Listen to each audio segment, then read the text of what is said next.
akan membahas tentang rokok. Ini sangat bermanfaat banget buat pengetahuan teman-teman semua, agar kalian tuh tahu dampak bahayanya apa aja, bahan-bahannya apa aja. Jadi ini tuh benar-benar untuk meningkatkan pengetahuan tentang ilmu kesehatannya kalian. Mau apa sih dibahasnya? Kita akan membahas kali ini tentang rokok. Banyak banget kan rokok yang konsumsinya bukan pada kalangan dewasa saja, tapi pada anak-anak pun udah terjadi.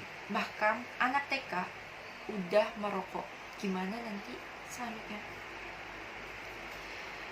Hal itu disebabkan karena kita sebagai role modelnya tidak baik. Jadi anak mencontohkannya juga tidak baik. Karena rasa penasarannya anak-anak itu tinggi sekali, apalagi pada anak-anak usia toddler. Itu sangat tinggi banget. Kalian tahu gak sih bahayanya rokok kayak gimana? Terus gejala yang pertama orang mengonsumsi rokok itu apa aja? Orang yang pertama kali mengonsumsi rokok itu akan menimbulkan gejala seperti batuk-batuk, terus di tenggorokannya itu terasa ada yang ganjal, kayak lendir-lendir apa gitu. Nah, terus timbul mual. Itu sebenarnya tubuh udah ngasih tahu ke kita nih bahwa ini bahan berbahaya banget buat tubuh kita, jangan dikonsumsi lagi. Ini akan membahayakan organ-organ lainnya. Stop. Nah, tapi apa? Kita malah terus-terusan. Kenapa? Karena kita udah tahu rasanya seperti apa. Itu kan timbul tuh pengalaman tentang rasanya yang menyebabkan orang ketergantungan. Sebenarnya bahan apa yang bikin ketergantungan? Ada yang kita bahas. Kenapa sih orang pada ngerokok? Karena mereka punya prinsip seperti ini. Mereka merokok akan menimbulkan menaikkan kejantannya dia, kekulannya dia, dan rokok menurut mereka itu menghilangkan masalah yang ada dalam hidupnya, terus meningkatkan rasa nyamannya yang membuat tubuh menjadi rileks karena rokok tersebut, dan timbullah ketergantungan tersebut. Tapi bukan karena itu, karena satu bahan yang membuat orang ketergantungan. Bahan apa sih? Dan kalian harus tahu, rokok itu mempunyai 4.000 bahan kimia yang berbahaya untuk tubuh kita. 43 diantaranya itu berbahan karsinogen. Itu berbahaya juga. Apalagi saya akan menyebutkan beberapa bahan rokok yang berbahaya. Itu ada 7 bahan yang saya ambil. Yang pertama itu bahan tar.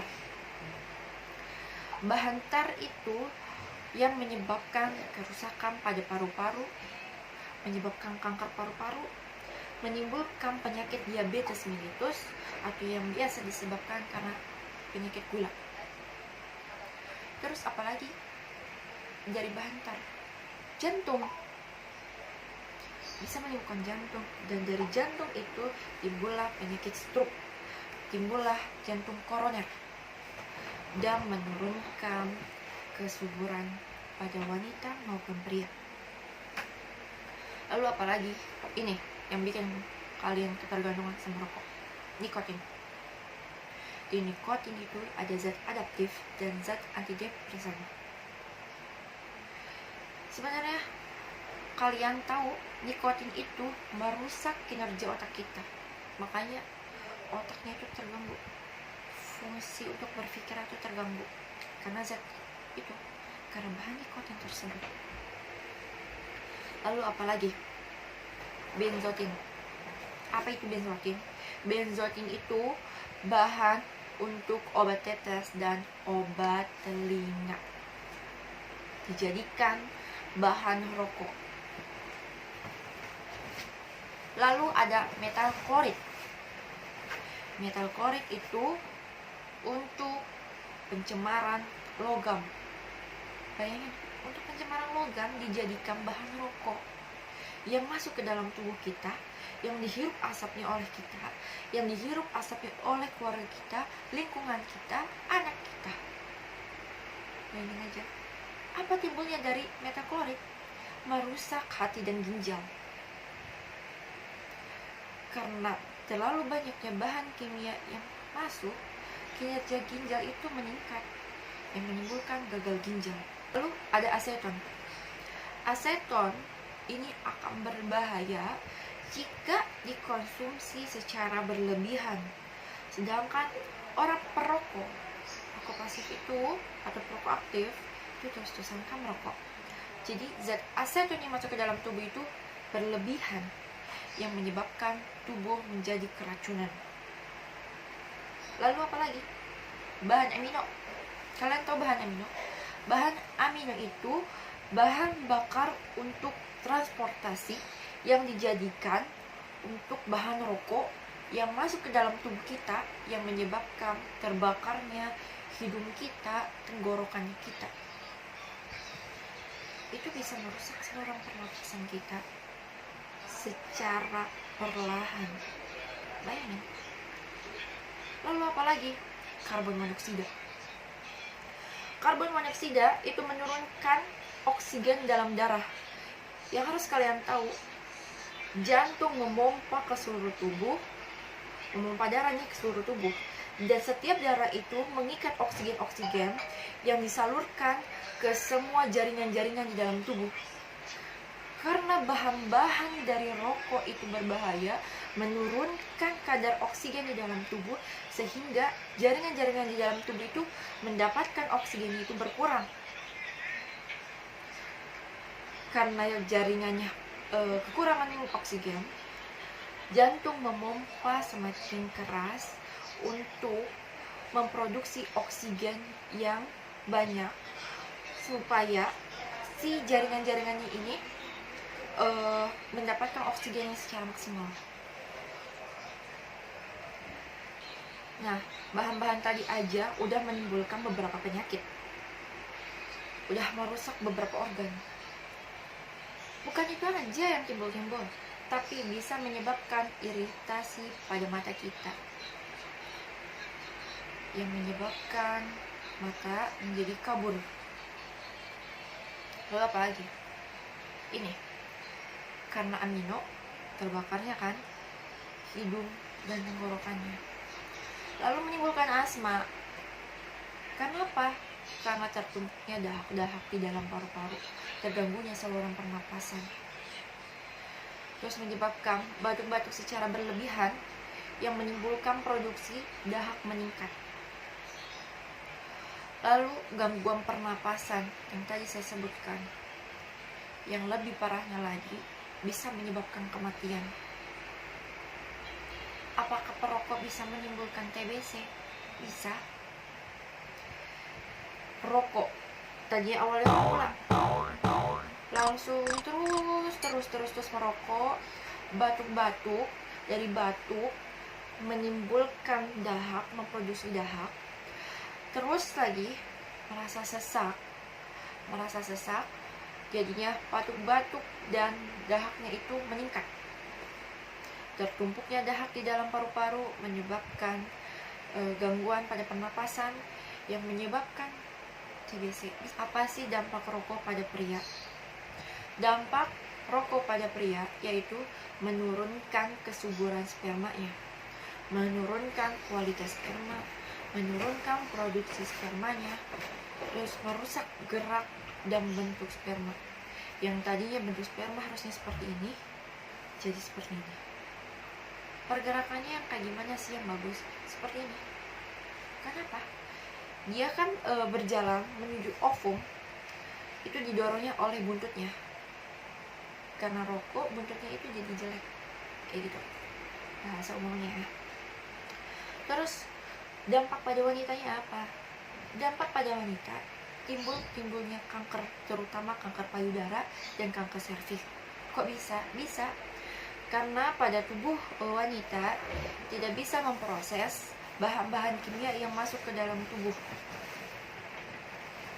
Karena tadi si wanitanya itu merokok atau bisa juga menghirup asap rokok, itu tubuh tidak bisa memproduksi.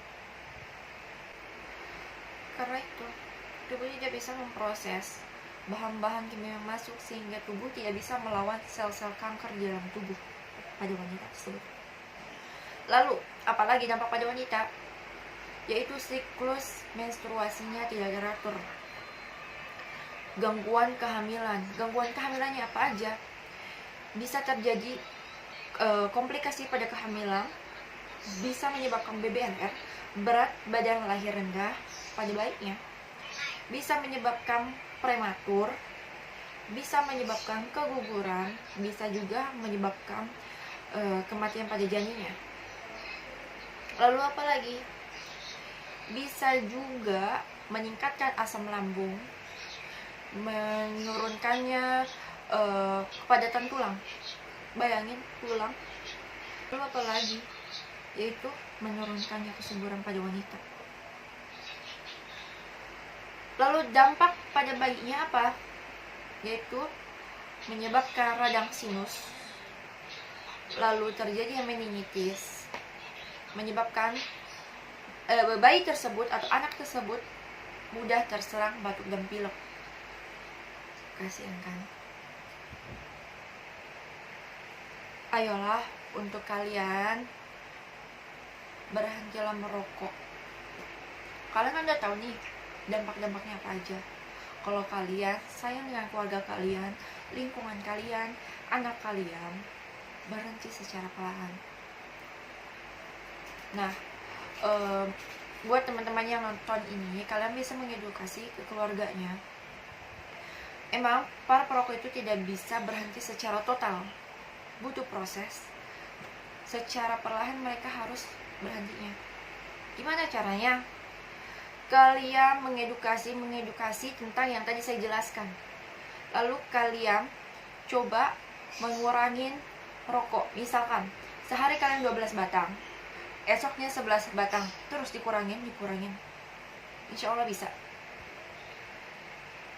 Kalian harus bisa memotivasi tubuh kalian atau diri kalian sendiri, karena sehat itu mahal. Kalian harus menjaga tubuh kalian dari sekarang. Siapa lagi yang menjaga kalau bukan kita sendiri? Oke, mungkin segitu aja edukasi kali ini.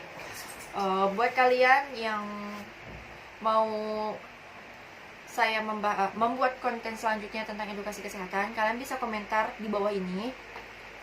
Dan jangan lupa subscribe, like, comment, and share. Kasih tahu ke semuanya, karena ini sangat penting banget buat lingkungan kita, buat tubuh kita.